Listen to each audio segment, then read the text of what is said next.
એવા કામ કરજો। તમે તમારા પરિવારમાં તમારા જે તમે જઈ રહ્યા છો સુરત જિલ્લામાં તમે ખૂબ નામના મેળવો, તમે આગળ વધો, ખૂબ પ્રગતિ કરો અને ભવિષ્યમાં તમે દાહોદ જિલ્લાને ફરી યાદ કરતા રહેજો। વધારે મારે ખાસ કહેવું છે નથી, પરંતુ તમે દાહોદ જિલ્લાની અંદર મુલાકાત કરતા રહેજો। જિગ્નેશભાઈ, તમે આ દાહોદ જિલ્લાના શિક્ષકોએ પોતાની પ્રાથમિક શાળાથી દાહોદ ગયા હોય અથવા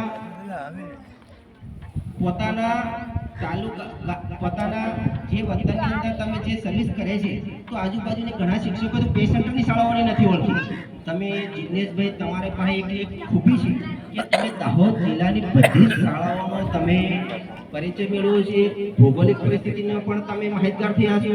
તો જિગ્નેશભાઈ, આવે ખૂબ સફળ કામગીરી કરવા બદલ તમને ફરી ખૂબ અભિનંદન પાઠવું છું।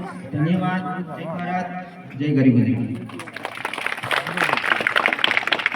યશવંત સાહેબનો ખૂબ ખૂબ આભાર। અને આ પ્રસંગના છેલ્લા એવા વક્તાની આપણે વાત કરીએ, ગીતાગુરુજીને વિનંતી કરીશ કે બિલકુલ ટૂંક જ એમનું પ્રવચન પૂરું કરે।